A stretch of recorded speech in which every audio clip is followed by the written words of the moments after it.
Palabra nos sea entregada, la enseñanza de la Biblia venga sobre nosotros y la recibimos con mucha alegría. Bendice a tu pueblo en esta noche, que tu mano, Señor, esté sobre nosotros y derrames grandes bendiciones sobre los tuyos. Háblanos, Señor, te lo suplicamos en el nombre de Cristo. Amén y amén. Gloria a Dios. ¿Cuántos dicen gloria a Dios esta noche? Sean bienvenidos, hermanos, una alegría poder verles. Vamos a abrir nuestras Biblias esta noche. Lo hacemos en el capítulo número 20 del libro de Apocalipsis. Recuerden, hermanos, que nos encontramos ya en la recta final del estudio de las doctrinas. Luego del estudio de esta noche quedamos a 2 temas para dar por finalizado el circuito de estudio.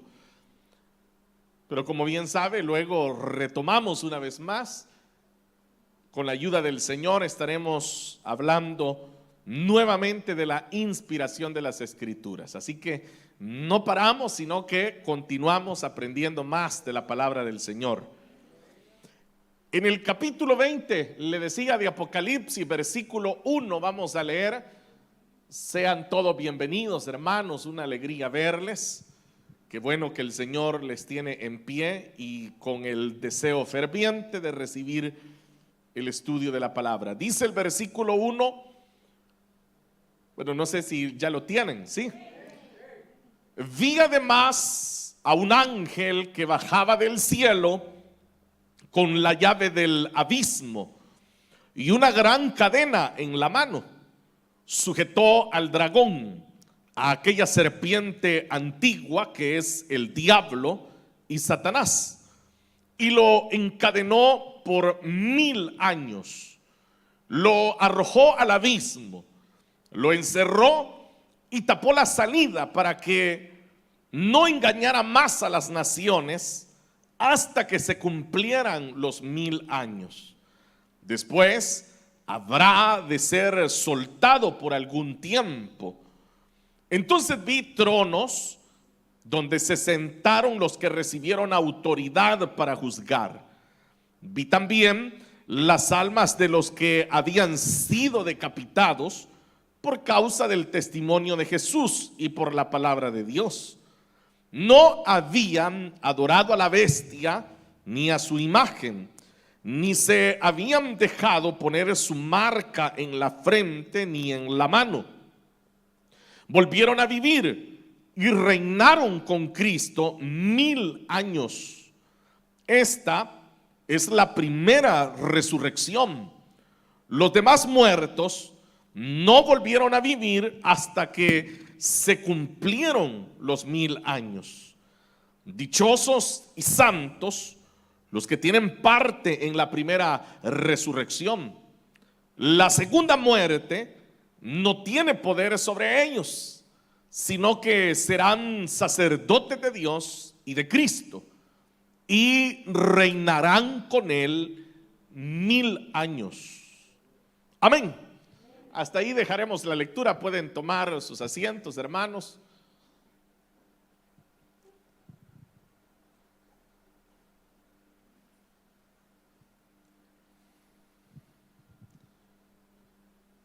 Hemos llegado a uno de los temas que sí son conocidos por el término que se utiliza, la palabra milenio. Esta es una palabra bastante conocida y eso es lo que hoy vamos a desarrollar, el tema de el milenio. Cuando hablamos, hermanos, de milenio, sé que usted rápido se ubica que es 1000. Un milenio son 1000 años. Pero, ¿qué es el milenio? Y no solamente qué es el milenio, sino por qué el Señor establece el milenio. Cuando bíblicamente se habla del milenio, y aquí pues tengo que traer a la memoria el estudio del año anterior, si es que algunos de ustedes todavía han de recordar que el año anterior hablábamos del milenio desde la base escrituraria del milenio. Eso fue lo que desarrollamos el año pasado, es decir, abordamos el tema del milenio viendo la base bíblica.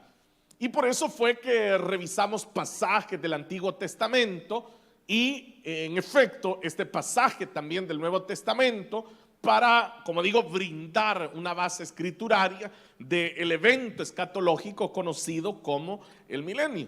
Sin embargo, esta noche, hoy vamos a abonar un nuevo elemento que ya lo vamos a estar descubriendo, pero en primer lugar quiero que usted recuerde la base escrituraria. Dijimos que el Señor tiene un propósito y es que algunas personas lo preguntan y dicen, bueno, si el milenio, porque el milenio consiste en eso, voy a recordar por aquellos que ya se les haya olvidado, pero el milenio se da exactamente después de la venida, de la segunda venida de Cristo. Es allí cuando dentro del programa del reino del Señor, se da después de la segunda venida de Cristo, que fue el tema que estudiamos la semana anterior. Se da entonces el milenio. ¿Qué es el milenio? El milenio es cuando el Señor establece un gobierno de 1000 años y lo hace en esta tierra. Cuando el Señor viene a la tierra por segunda vez, que ya dejamos claro que no tiene nada que ver con el rapto, con el traslado de la iglesia, porque son eventos diferentes. Hemos establecido las grandes diferencias que existen entre estos eventos.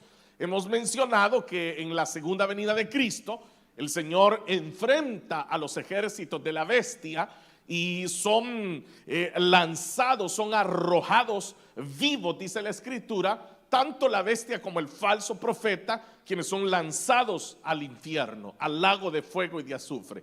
Entonces, como el Señor ha derrotado a las fuerzas de la bestia y todos los demás mueren, dice la Escritura, por la espada que salía de la boca del Señor. Entonces el Señor establece su reino porque no hay quien pueda enfrentar al Señor, porque eso es así, ¿no? Nosotros lo sabemos que no hay quien pueda enfrentar al Señor. Entonces cuando el Señor ha derrotado, se da un evento inmediato y es el que usted acaba de leer en el versículo 1, cuando se nos dice que un ángel desciende del cielo y Satanás es encadenado, es apresado. Cuando eso se da, dice que Satanás es puesto durante, oiga bien, 1000 años, él es encadenado. Entonces, ¿qué ocurre en ese periodo en el cual Satanás está encadenado? Lo que ocurre es que el Señor establece su reino en esta tierra. Entonces, eso es lo que provoca cierta confusión, porque usted y yo hemos escuchado durante muchísimos años que el mismo Señor Jesús decía, es que mi reino no es de esta tierra, mi reino es allá arriba. Entonces eso lo lleva a una pregunta. Muchos dicen, bueno, pero si el reino del Señor es celestial, ¿por qué Él va a establecer un reino de 1000 años en la tierra? ¿Cuál es el propósito? ¿Qué objetivo tiene el Señor a establecer un reino de 1000 años en la tierra? Sobre todo porque aunque yo le digo 1000 años, y 1000 años es bastante o es poco, ¿qué dicen ustedes? ¿Es bastante o es poco? Bueno, es muchísimo porque, por ejemplo, usted y yo, aunque viviéramos 100 años, nos harían falta 900 años para alcanzar el milenio. Entonces es muchísimo tiempo, pero aunque es mucho tiempo, tiene un final. Entonces eso es lo que usted y yo debemos de considerar esta noche. ¿Por qué el Señor, cuál es el objetivo de establecer un reino tan largo de 1000 años, pero que de todos modos va a tener un final? ¿Qué persigue el Señor? Eso lo mencionamos, como digo, el año anterior Y tal vez aquí les refresco un poco la memoria. Porque como lo hicimos desde la base escritural, en esa línea de estudio, mencionamos que el propósito que el Señor tiene al establecer el milenio es el de dar cumplimiento a los pactos que Él hizo con Israel. Por eso fue que mencionamos los pactos. Por ejemplo, hablamos del pacto abrámico, hablamos del pacto davídico, hablamos del pacto palestino y hablamos de el nuevo pacto. Exacto, ese es el último pacto, el nuevo pacto. Por eso el Señor lo dijo: este es el nuevo pacto y es hecho en mi sangre. Entonces ese es el último pacto. Ahora, entiende entonces que cuando el Señor establece el milenio, Él está persiguiendo un objetivo, y es el de dar cumplimiento a las promesas que Él había hecho a Israel. Ahora, uno se pregunta también, por eso estamos tratando de evacuar esas dudas. Uno se pregunta, ¿pero y qué tiene el Señor que cumplir eso? Si Él es Dios, precisamente porque Él es Dios, Él siempre le ha dado cumplimiento a su palabra. No hay algo que pueda quedar por ahí sobrando, volando, algo que quede en el aire y que se diga, mire, todo cumplió el Señor menos esto. Entonces, el Señor va a cumplir hasta la última letra de lo que Él ha dado en su palabra. Entonces, el milenio, creo que ahora sí ya lo comprendió, ese objetivo tiene.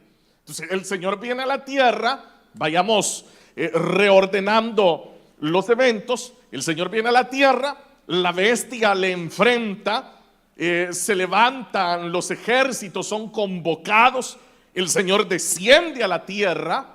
No como sucedió en el traslado de la iglesia, en donde el Señor no ha venido a la tierra, sino que en las nubes Él ha recibido a sus santos. Entonces ahora el Señor Él sí posa, dice la Escritura, sus pies sobre el monte de los olivos.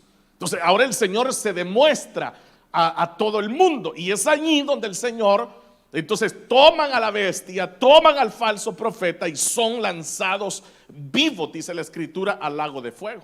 Pero note que allí ya encontramos una pequeña diferencia, y es de que mientras la bestia y mientras el falso profeta son lanzados al infierno, dentro del milenio o para iniciar el milenio, Satanás es apresado también, pero no es lanzado al infierno.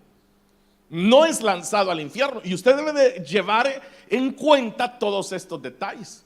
Entonces, número uno, ¿por qué el Señor establece el milenio? Porque Él debe de dar cumplimiento a su palabra. Y uno diría, ¿y a quién le debe? A sí mismo, porque Él no puede, dice la Escritura, negarse a sí mismo. Entonces Él debe de cumplir lo que Él ha dicho, y por eso lo demostrará. Entonces, ¿qué es el milenio? Es el gobierno de Cristo en la tierra que se va a dar durante 1000 años.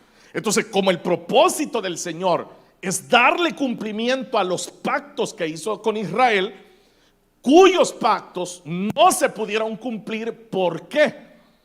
Porque no existían las condiciones necesarias para que se cumplieran esos pactos. Y porque no existían las condiciones, por el pecado, por Satanás. Entonces, note que por eso Satanás es atado y es encadenado y es apresado, porque en esos 1000 años él no podrá dañar lo que Dios está haciendo. Y en esos 1000 años, entonces el Señor podrá demostrarle al mundo entero, no solamente a Israel, sino al mundo entero, cómo serían las cosas si Él gobernara este mundo. ¿Comprende esa pequeña diferencia? ¿Por qué este mundo es como es? ¿Por qué vivimos dentro de toda la maldad y la injusticia que vivimos? ¿Por qué los gobiernos son como son? ¿Por qué existe tanta desigualdad? ¿Por qué existe tanta violencia? ¿Por qué existe todo lo que existe? Por eso es que las personas normalmente dicen, bueno, ¿y si Dios existe? ¿Por qué hay tanto dolor? Y si Dios existe, ¿por qué hay tantos niños sufriendo de hambre? Y si Dios existe, ¿por qué hay tantas personas gozando de millones mientras otros no tienen ni para comer? Y entonces muchos toman el argumento y dicen, yo por eso no creo en Dios, porque si Dios fuera real no permitiría tanta guerra. ¿Por qué existe todo lo que existe? No existe por la ausencia de Dios, existe más bien por la presencia de Satanás en esta tierra, que es quien inflama los corazones de los hombres al pecado. Entonces, anulando a Satanás, el Señor le demuestra al mundo cómo son las cosas cuando se vive bajo el gobierno de Cristo Jesús. Entonces, durante esos 1000 años habrá paz, durante esos 1000 años habrá salud, durante esos 1000 años habrá prosperidad, durante esos 1000 años habrá una paz que no ha existido. ¿Por qué? Porque Satanás está excluido de esos 1000 años. Entonces, lo que el Señor le está demostrando a todos los que están viendo este espectáculo maravilloso es que Él es el Rey verdadero y el único soberano. Pero como los hombres no se quieren rendir a Él, sino que por el contrario, los hombres quieren vivir rendidos al pecado, rendidos a Satanás.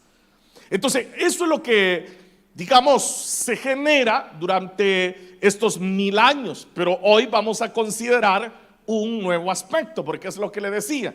Cada vez que estudiamos el tema, tratamos de ir abordando un nuevo detalle, para que, por eso les insisto, vayan guardando en su corazón, en su memoria, lo que se les va enseñando, para que llegado el próximo estudio, esto sea como una perla más que usted guarda de lo que ya tiene.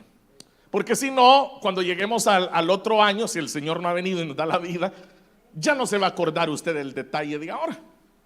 Por eso es que usted no tiene que estar pensando en este momento en ninguna otra cosa, sino que debe estar prestando atención. Bueno, no todos se animan a decir amén, pero yo espero que sí, que estén prestando atención. Bien, entonces ahora abordemos estos versículos. Son 6 versículos y note que de estos 6 versículos solo hay 3 que nos hablan del milenio. Y eso es lo que dijimos el año pasado y hoy lo recuerdo, se los recuerdo más bien, que en todo el Nuevo Testamento estos 3 versículos son los únicos que hablan del milenio. ¿Y a dónde estaba toda la base escrituraria del milenio? En el Antiguo Testamento. ¿Y por qué está en el Antiguo Testamento? Por lo que dijimos, porque son los pactos que el Señor tenía con Israel. Por eso es que el Señor ahora le está dando cumplimiento a esos pactos. Ve entonces lo que dice el versículo 1. Dice, vi además, y este además está uniendo el evento anterior con este nuevo evento. Por eso inicia de esa manera diciendo, vi además es que está agregando este nuevo detalle. ¿Qué fue lo que ocurrió anteriormente? Lo vimos en el versículo 19, en el versículo 20 y en el versículo 21 del capítulo anterior, donde vimos cómo la bestia, el falso profeta, son capturados. Dice el versículo número 20 que engañaban a los que habían recibido la marca de la bestia y adoraban su imagen. Los 2 fueron arrojados vivos al lago de fuego y azufre. Los demás fueron exterminados por la espada que salía de la boca del que montaba a caballo, y todas las aves se hartaron de la carne de ellos. Ahora viene el versículo 1 y dice, vi además, entonces note cómo es un evento consecuente al anterior. Dice, vi además a un ángel que bajaba del cielo con la llave del abismo y una gran cadena en la mano. Aquí está el primer detalle que hay que aclarar. Note que la bestia y el falso profeta fueron lanzados ¿a dónde? No al abismo. Cuando aquí se está hablando del abismo, se está utilizando una figura aparte. Satanás no está siendo lanzado al infierno donde está la bestia y el falso profeta, sino que se está hablando de un lugar aparte. Se está hablando de otro lugar que ya vamos a explicarlo.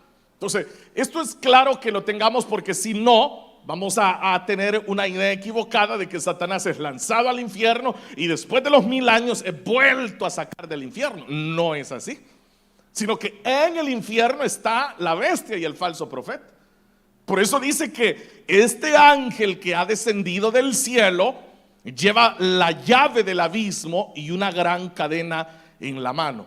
Ahora, esto del abismo, quiero que entienda que en realidad no se trata de un lugar X, no es un lugar literal en físico, sino que esta es una ilustración del poder de Dios y cómo Dios tiene el poder de sujetar a Satanás. Por eso dice la llave del abismo. Y cuando dice la llave del abismo, piense usted en esto, es el poder que Dios está confiriendo a este ángel para que encadene a Satanás. Porque recuerde que Satanás es un ser poderoso. Esto es algo que los creyentes a veces tienen miedo, ¿no? Yo he conocido gente que me dice: ay, pastor, hoy no voy a dormir, me dicen, porque usted estuvo hablando de Satanás. No, sí es un ser poderoso, pero él está sujeto al poder supremo de Dios. Es decir, el poder de Dios, él tiene poder, pero hay un poder sobre él y es el poder de Dios. El Señor es quien limita el accionar de Satanás. Y por eso nótelo, él levanta la bestia, levanta al falso profeta, él está dándole poder al sistema mundano para que se levante contra Dios, y el Señor lo derrota y luego envía al ángel con la llave y es puesto en el abismo. Entonces, ¿quién tiene el poder? ¿Quién es realmente el que tiene poder? Es el Señor quien tiene el poder. Él es el que establece el accionar hasta dónde puede llegar. Entonces, en la figura se nos dice que es puesto en el abismo porque el ángel lleva una gran cadena en la mano. Entonces, note que son figuras, porque obviamente no es que realmente el ángel lleva una cadena. O sea, ¿qué cadena se le podría poner al diablo, no? Sobre todo porque estamos hablando de espíritus. Entonces, aquí está hablando en un tono espiritual, que el único que puede sujetar a Satanás es el Señor. Es el Señor. Por eso dice acá que el ángel desciende para cumplir la orden que Dios está dando. Vea el versículo número 2. Sujetó al dragón. Entonces, ¿con qué lo sujetó? Uno diría la cadena. No, lo sujetó por la autoridad del Señor. Y note algo más en este versículo 2. Dice: sujetó al dragón, a aquella serpiente antigua, que es el diablo y Satanás. ¿Cuántos nombres se le dan en este versículo? 4 nombres. Se le están entregando 4 nombres. Ahora, ¿cuál es el objetivo de ser tan específico? Es de que no quede la menor duda de que quien está siendo atado es Satanás. Por eso se están entregando 4 nombres. Note cómo se describe. Dice que es el dragón, la serpiente antigua, el diablo, Satanás. 4 nombres. La última vez que se ha visto esto de estos 4 nombres es en el capítulo número 12 de Apocalipsis. Usted puede leer el capítulo 12 y es ahí donde se le dan estos 4 nombres al diablo. Porque lo que se está demostrando es precisamente eso. ¿Quién es? ¿Quién es el que está siendo atado? Ahora dice en el versículo 2: y lo encadenó por 1000 años. Entonces, ahora se está dando un tiempo. Una vez más, el poder de Dios está sobre Satanás para que él esté inactivo 1000 años. Ahora, en estos 1000 años es, como ya dijimos, en donde el Señor establecerá su reino en esta tierra. Ahora, aquí no vamos a entrar una vez más en los detalles que ya vimos el año anterior, porque hoy tenemos un propósito nuevo, ¿no? De estudio. Pero el año anterior sí describimos cómo iba a ser el milenio, qué pasa durante el milenio, las condiciones del milenio en cuanto, por ejemplo, a la longevidad. Todos esos detalles los abordamos el año anterior. Hoy quiero que usted lo vea desde esta perspectiva. ¿Quiénes son los que están ahí en el milenio? Y eso es lo que se nos dice en el siguiente versículo. Lo arrojó al abismo, lo encerró y tapó la salida. Y ahora nos dice claramente para qué. para que no engañara más a las naciones. Porque eso es lo que el diablo ha hecho. Ha engañado y sigue engañando y seguirá engañando hasta que llegue este momento. La tarea de Satanás no es otra más que ejercer engaño. Por eso es que él engaña a la humanidad. Por ejemplo, engaña a la humanidad haciéndole creer que el pecado es bueno y que abstenerse de pecar es no gozar de la vida. Vea, ese es un ejemplo del engaño de Satanás. Otro de los engaños de Satanás ha sido llenar los corazones de los seres humanos de ambición, por ejemplo, y de que el que puede tomar dinero de donde sea, que lo tome, porque eso es ser inteligente, eso es ser más vivo que los demás. Entonces, eso es lo que el diablo ha hecho y sigue haciendo y seguirá haciendo. ¿Hasta cuándo? Hasta que llegue este momento. Note que se nos da una descripción de lo que el ángel hace con él en el versículo 3. Dice que lo arroja al abismo, lo encerró, tapó la salida. Entonces, uno leyendo esto, uno se imagina realmente un abismo y una tapadera, pero todo es una ilustración. Simple y sencillamente, esta es la orden de Dios de frenar el accionar de Satanás. ¿Y cuál es el accionar de Satanás? Ahí lo dice, engañar. Y note que dice a las naciones, a las naciones, que eso es lo que hace el diablo, engaña a las naciones por completo. Entonces dice hasta que se cumplieran los 1000 años. Una vez más se nos dice 1000 años. Entonces aquí la insistencia es que usted entienda eso, los 1000 años. Todo esto está enmarcado en los 1000 años. De ahí no nos salimos, los 1000 años. Entonces, Satanás no podrá engañar, pero no lo podrá hacer solo por ese periodo. Y allí se nos dice inmediatamente, después habrá de ser soltado por algún tiempo. Entonces, 1000 años está quieto, no puede engañar a nadie. Y se está desarrollando el milenio. Los hombres están viendo la bondad de Dios. Los hombres están disfrutando la paz de Dios. Los hombres están dándose cuenta qué maravilloso es vivir bajo el gobierno de Dios. Bueno, algo que usted y yo ya lo vivimos, porque ustedes y yo vivimos bajo el gobierno de Dios. Amén. Sí, nosotros vivimos bajo el gobierno del Señor. Por eso es que Él nos da salud, Él nos da prosperidad, Él nos guarda, Él nos da consuelo, Él nos da auxilio, Él nos da fortaleza. Él pone cántico nuevo en nuestros labios, ¿sí o no? Vivimos bajo el poder de Dios. Pero ahora, en la ausencia del que engañaba a las naciones, en esa ausencia, los hombres están contemplando frente a frente el gobierno de Dios. Es como que ellos dijeran de todo lo que nos hemos perdido por no haber creído en Él.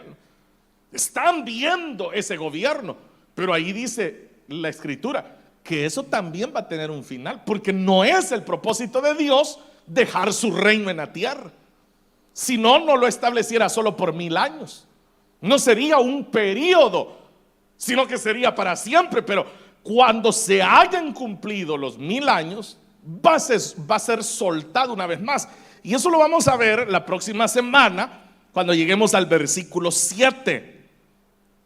Dele una miradita rápido al versículo 7. Dice, cuando se cumplan los 1000 años, Satanás será liberado de su prisión y saldrá para engañar a las naciones. Note, ahora vuelve a hacer lo único que sabe hacer. En otras palabras, Satanás no sabe hacer otra cosa más que engañar. Entonces, deja de engañar, pero porque está encadenado, Dios no se lo permite. Pero cuando el Señor le quita una vez más las cadenas, sale otra vez a hacer lo mismo que ha estado haciendo. Sale una vez más a engañar. Pero eso lo vamos a ver la próxima semana, porque nos vamos a encaminar al siguiente tema, que son los juicios finales. Entonces veamos una vez más, vamos al versículo 4. Entonces vi tronos donde se sentaron los que recibieron autoridad para juzgar. Note que solo se dice los que se sentaron, pero no se nos dice quiénes son. Solo dice que se sentaron, dice, para juzgar. Vi también, y ahora Juan agrega un detalle más, dice, vi también las almas de los que habían sido decapitados. Bueno, usted sabe que decapitar es que le han quitado la cabeza.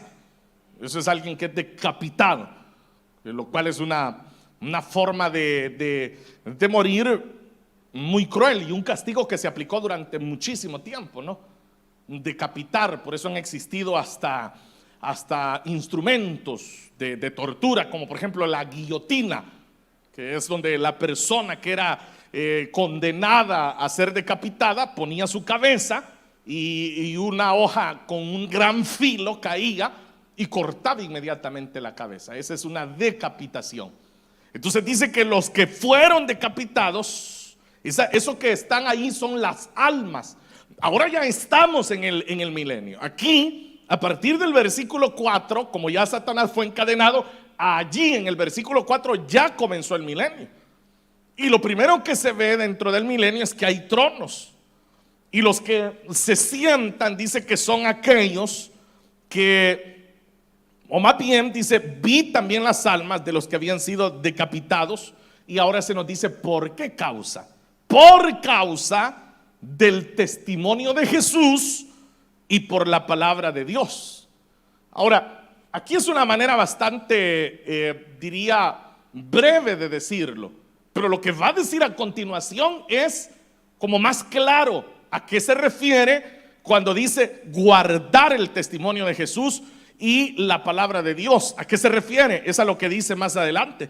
No habían adorado a la bestia ni a su imagen. Eso era guardar la palabra de Jesús, la palabra de Dios. No haber adorado a la bestia ni a su imagen, número uno. Pero hay un segundo detalle. Y dice, ni se habían dejado poner su marca en la frente ni en la mano. Ahora se está hablando de lo que ya revisamos, de la gran tribulación. Eso lo vimos en la gran tribulación, cuando vimos el detalle de la marca de la bestia, que obviamente muchas personas lo ven literal también, ¿verdad? Y algunos por eso es que andan viendo. Yo recuerdo un hermano, a mí me causaba gracia porque él siempre que se tomaba una bebida levantaba la botella y decía, mire hermano, aquí ya vio, tiene 3.6, mire esto, me decía. Entonces él andaba buscando la marca en todo, ¿verdad? Hay algunos que lo ven de esa manera o dicen, no, ese número de teléfono no me gusta porque lleva 3.6 el número de teléfono. Pero ¿qué es realmente la marca de la bestia? Es el imperio de la bestia, es hacer lo que la bestia dice que debe de hacerse. Esa es la verdadera marca de la bestia, es someterse a los valores de la bestia, es decir, a los valores de Satanás, en otras palabras. Entonces aquí lo está diciendo ahora, que estos fueron incluso decapitados porque no se sometieron al reino de la bestia, sino que ellos permanecieron y sufrieron por obedecer el reino de Cristo, el reino de Dios. Entonces, por eso es que aquí estamos ante lo que podemos considerar mártires. Mártires, alguien que es martirizado por causa del evangelio. Yo no sé si usted lo sabía, pero a lo largo de la historia, y esto es algo ya histórico, ¿no? A lo largo de la historia, el grupo que mayor persecución ha sufrido en el mundo es el cristianismo. No existe otro movimiento que sea más perseguido que el cristianismo. Por ejemplo, el año pasado, en el año 2020, Nigeria, un país en África, fue el país donde más cristianos fueron asesinados, donde más cristianos fallecieron siendo asesinados. Han habido movimientos que se hacen pasar por movimientos terroristas, por ejemplo, pero que en realidad es parte de este sistema mundano. ¿Y qué es lo que han hecho? Asesinar cristianos. Han llegado a las mismas congregaciones. O sea, mire, nosotros acá tenemos mucho por qué darle gloria al Señor, porque usted está aquí sentado y usted no está preocupado que vayan a entrar de repente una escuadra armada y comiencen a dispararnos a todos solo porque somos cristianos. Pero usted está tranquilo ahí.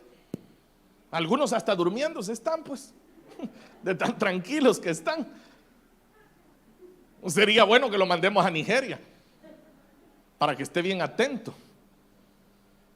Entonces, eso es lo que ahora se está señalando, la marca de la bestia. No se sometieron, no se sometieron. Ahora, obviamente, por no someterse, pagaron con su vida. Pero ¿qué es lo que va a suceder? Y lo dice a continuación: volvieron a vivir y reinaron con Cristo. Entonces, los que murieron, los que se negaron a someterse, ahora dice, volvieron a vivir, porque habían vivido, pero habían muerto, pero ahora por el poder del Señor vuelven a vivir y reinan con Cristo esos 1000 años. Una vez más, 1000 años.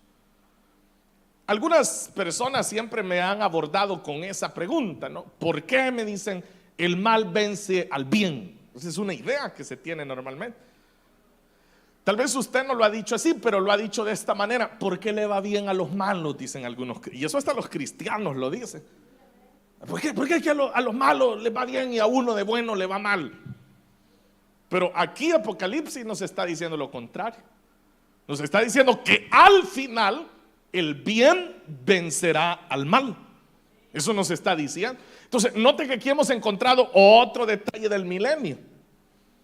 Que en el milenio el Señor está probando que el bien derrota al mal. Que el mal no puede derrotar al bien, sino que es el bien el que ha de derrotar al mal. Yo no sé si se alegran ustedes por eso. Pero piense usted en todos los que han muerto a causa del evangelio. Como le digo, uno porque ha vivido bien ausente de esa realidad. Creo que fue hace 2 días que yo compartía algo también al respecto en una de mis redes. Compartía eso acerca de aquellos que también fueron martirizados. O sea, esto tiene años, por eso le digo que tiene años de estar sucediendo. O sea, no es algo nuevo, no es algo que empezó a suceder hace 10, 20 años. Sucedió desde que la iglesia comenzó a nacer. Desde entonces el cristianismo ha sido perseguido y han sido martirizados los cristianos. Bueno, en estas tierras aquí, ¿cuánto martirio no existió?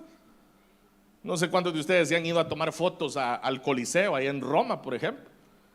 Y uno se toma la foto, ¿verdad? Y dice, aquí en el Coliseo, de turista. Pero ¿cuántos cristianos fueron martirizados? Pero aquí nos está diciendo que al final el Señor se encarga de demostrar que el bien triunfa sobre el mal. Esta, dice el versículo 5, es la primera resurrección. Los demás muertos, es decir, los que sí se dejaron marcar por el gobierno de la bestia, por los deseos de este mundo, los demás muertos no volvieron a vivir hasta que se cumplieron los 1000 años. Una vez más, los 1000 años. Entonces, mientras unos son resucitados, y aquí se le llama la primera resurrección.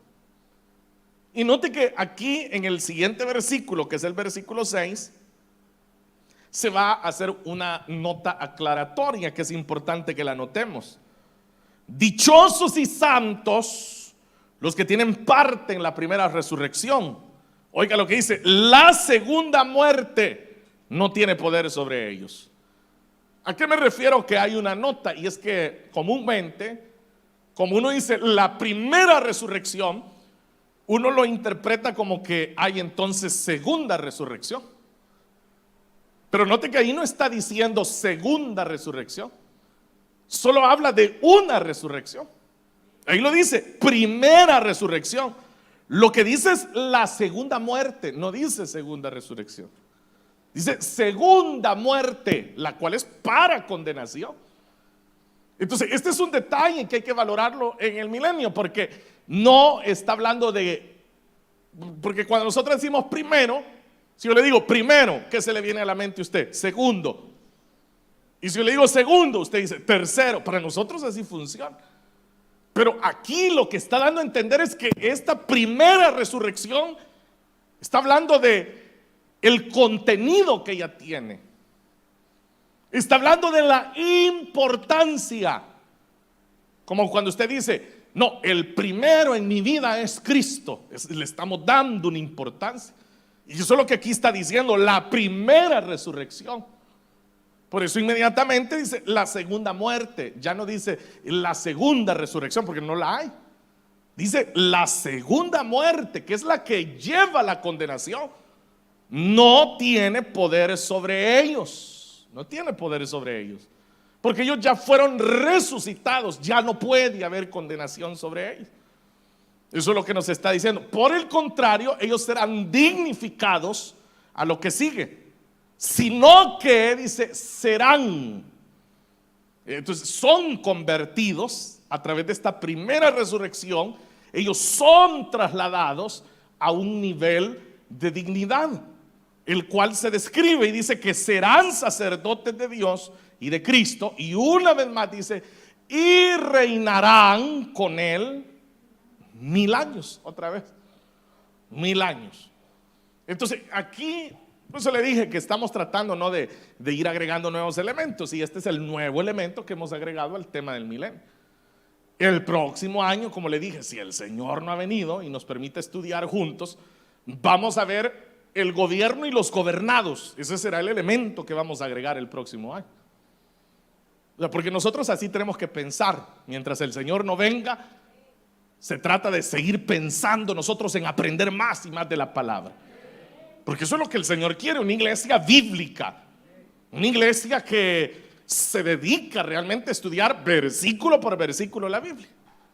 Porque ya suficientes hay que andan de astronautas del evangelio, ¿verdad? Que andan en las nubes y dicen, soñé, yo vi y oí una voz y se me reveló. Entonces, ¿para qué el Señor le reveló a Juan todo esto, verdad? Si iba a seguir revelando nuevas cosas. Lo que ya está revelado, ya está revelado. Y ahí está escrito. Y Juan está diciendo claramente, yo vi. Y después se le dio. Y se le dijo. Y reinaron tanto tiempo. Ahí está, ¿qué se le puede agregar a esto? Entonces, ahora dice que van a ser 1000 años. Ahora, en el versículo 7 dice, ¿cuándo se cumplan los 1000 años? Entonces, esto tiene un final. Y por eso le insistí que el reino milenial tiene un fin. Ese fin es, se llegó al año 1000, se terminó el milenio. No hay año 1001, 1002, 1003, no, hasta el año 1000 y se terminó el milenio. Y entonces es cuando Satanás, el Señor va a dar la orden y va a decir, vuelvan a soltarlo. O como está escrito ahí, quítenle la tapadera al abismo. Y que salga otra vez. ¿Y qué va a salir a hacer Satanás? ¿A qué dijimos que va a salir? A engañar otra vez a las naciones. Pero esto nos lleva a otra pregunta. Y dice, pero ¿y que no han visto la bondad de Dios durante 1000 años? Que no han visto lo bueno que es el Señor, que no han saboreado lo maravilloso que es ser gobernado por el Señor 1000 años. Esto nos demuestra una vez más la ingratitud del corazón del ser humano, que después de haber gozado de decir, mire qué maravilloso lo hemos pasado en estos 1000 años, y sale Satanás y ¿cómo los va a engañar? No dice, pero los engaña. De tal manera que otra vez ellos van a levantarse contra Dios. Dice, pero ¿cómo es eso? Así es el corazón del ser humano. Perverso, malo, desagradecido, odioso. Así es el corazón del ser humano. Entonces, como hemos revisado estos detalles, nos queda una cosa más, y es ¿qué podríamos aprender nosotros de esto, no? Si estos no se dejaron marcar por la bestia, quiere decir que nosotros como hijos del Señor no tenemos que vivir teniendo valores que pertenecen al reino de Satanás en nuestra vida. ¿A qué me refiero? Que los valores que nosotros practicamos tienen que ser valores del reino de Dios. Por ejemplo, el amor. Usted debe de amar. Ninguno dijo amén. Y todavía les doy la pauta, así a ver si se arrepienten y dicen amén y nada. Ustedes deben de amar. Ustedes no deben de odiar. Porque ¿qué pasaría si usted tiene odio en su corazón? De acuerdo a lo que hemos visto. Es tener la marca, exacto. Valores que pertenecen al enemigo en nosotros. No pueden estar en su vida. Usted debe de demostrar que usted no está marcado, sino que usted está sellado por el Espíritu Santo de Dios. Eso es lo que usted debe de demostrar. Por ejemplo, el perdón, la compasión, la misericordia, todo lo que es propio de la vida de un cristiano, de un hijo de Dios. Porque los que están marcados por la bestia y los que van a estar marcados por la bestia van a tener los valores de la bestia: el odio, el rencor, la envidia, el revanchismo, la rivalidad, las guerras, la malicia, todo lo que pertenece al enemigo. Entonces, eso es lo que nosotros también podríamos aprender, porque recuerde que hemos revisado los detalles, pero siempre debemos de aprender algo para nosotros también. Entonces, en conclusión, esta noche, eso será el milenio en este nuevo elemento que hemos aportado. ¿Quiénes son los que se levantan? Note, como 3, 4 versículos, ¿no? Que se dedican a eso nada más y hacen el énfasis: 1000 años, 1000 años, 1000 años. Pero terminados esos 1000 años, Satanás será suelto. Entonces, ahí entraremos en el estudio de la próxima semana. ¿Qué sucede cuando Satanás es suelto una vez más?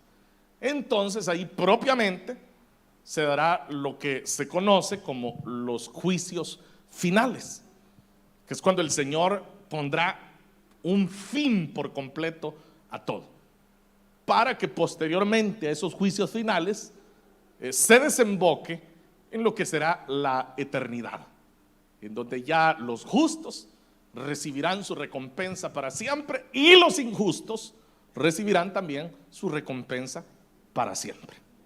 Amén, hermanos. Bueno, espero que haya prestado atención y que guardemos celosamente la palabra del Señor en nuestra vida. Oremos. Padre, te doy gracias en esta noche por la enorme bendición que tenemos de recibir tu consejo, de estudiar tu palabra. Gracias por la vida de mis hermanos que están presentes en este auditorio. Y gracias por aquellos que se han unido a través de las redes, a través de la transmisión en vivo, para recibir también esta palabra.